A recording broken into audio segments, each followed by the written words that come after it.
नमस्कार, मैं हूं आपका दोस्त विजय विद्रोही। आप मुझसे जुड़ चुके हैं, इसके लिए आप सबका तहे दिल से शुक्रिया।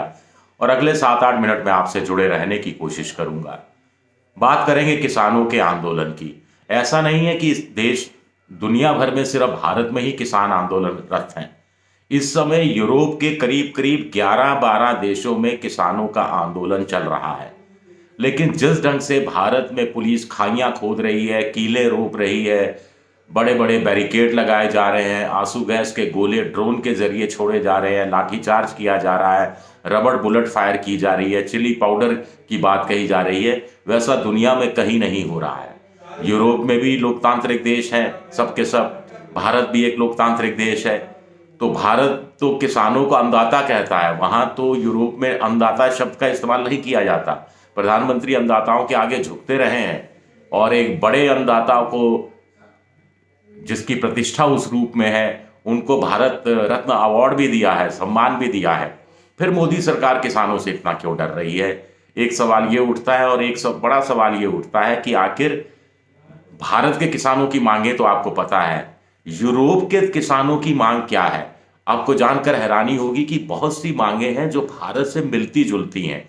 यानी यूरोप का किसान हो, इटली का किसान हो, फ्रांस का किसान हो, चाहे लुधियाना का किसान हो या फतेहाबाद का किसान हो, या फिर मेरठ का किसान हो, गंगानगर का किसान हो, सबकी परेशानियां, दुश्वारियां, दुख, तकलीफें एक हैं। एक तो खेती करना सब जगह महंगा होता जा रहा है, बहुत परेशानी की वजह होता जा रहा है।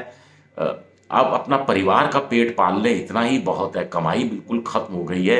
अब यूरोप में भी स्थितियां इतनी खराब हैं, वहाँ स्टैंडर्ड ऑफ लिविंग बहुत अच्छी है और वहाँ की सरकार बहुत मदद करती है, उसके बावजूद बड़ा इंटरेस्टिंग है जानना। जैसे बेल्जियम में जो किसान है, वो ट्रैक्टर के, एक तो सब जगह ट्रैक्टर से विरोध प्रदर्शन हो रहा है, तो हिंदुस्तान में अगर किसान ट्रैक्टर के साथ सामने आया है ट्रॉली लगाकर, तो वो नई बात नहीं है।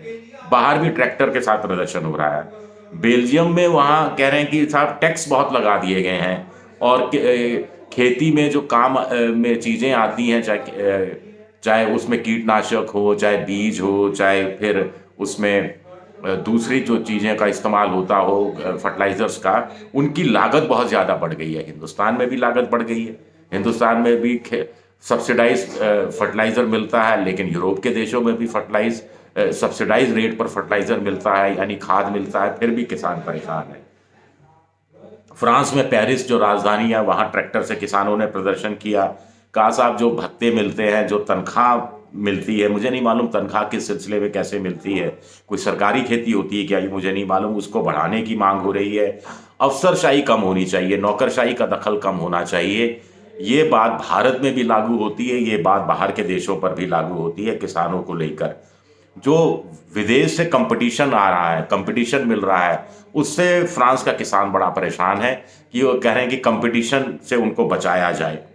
अब फ्रांस की सरकार ने 400 मिलियन यूरो, यानी 436 मिलियन डॉलर, यानी करीब 44 करोड़ डॉलर ये की सब्सिडी और दी है, राहतें और दी हैं। लेकिन फ्रांस का किसान इससे भी खुश नहीं है।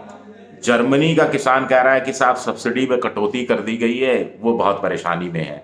वहाँ पर एग्रीकल्चर डीजल मिलता है, यानी डीजल अगर आप अपनी व्यावसायिक वाहन में डालेंगे तो उसका रेट अलग होगा, और एग्रीकल्चर के काम में ट्रैक्टर के लिए डीजल खरीदेंगे तो उसका रेट कम होगा, जो सब्सिडाइज्ड होगा।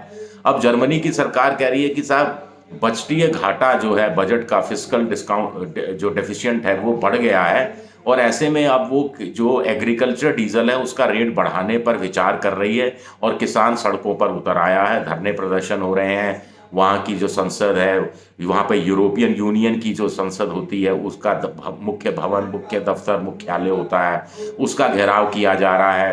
कहीं किसान काजू फेंक के जा रहे हैं संसद के बाहर, कहीं सेब फेंक कर जा रहे हैं। स्पेन में 2 ट्रक सब्जियां फेंक कर चले गए। तो इस ढंग से वो विरोध प्रदर्शन कर रहे हैं। जैसे भारत में भी किसान, टमाटर बहुत सस्ता हो जाता है या प्याज सस्ता हो जाता है तो विरोध प्रदर्शन करते हैं।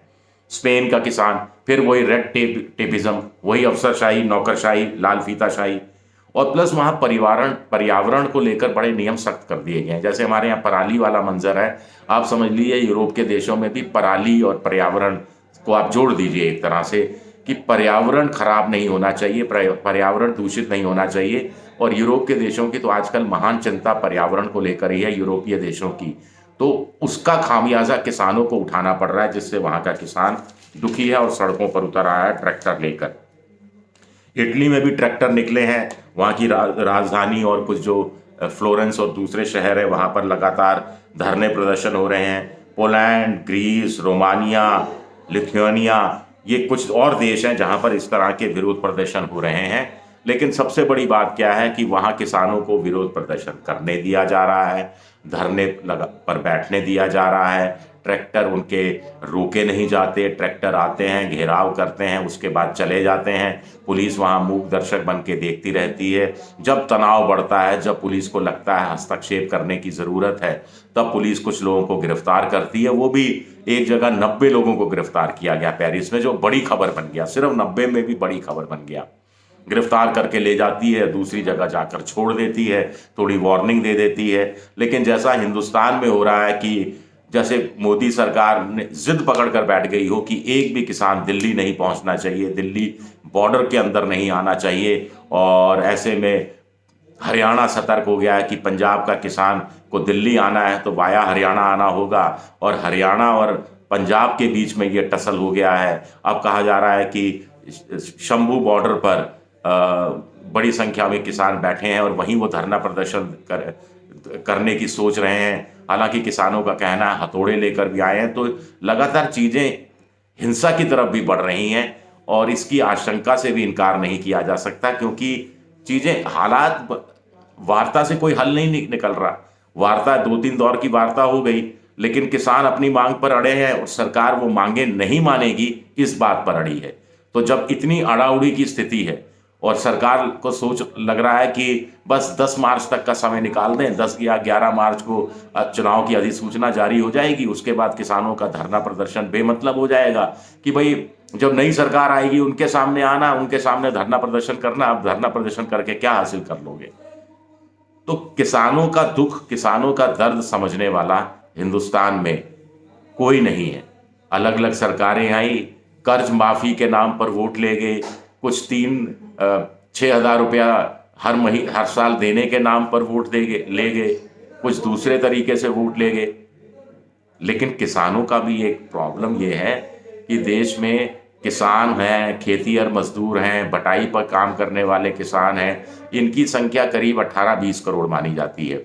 अगर एक परिवार में 2 वोटर हुए, सिर्फ 2 वोटर, वैसे तो 3 वोटर होने चाहिए, औसत रूप में 2 वोटर हुए भी 40 करोड़ की वोटर होते हैं, और इस बार 97-98 करोड़ लोग वोट देंगे, तो उसका ये 50% से थोड़ा सा कम है।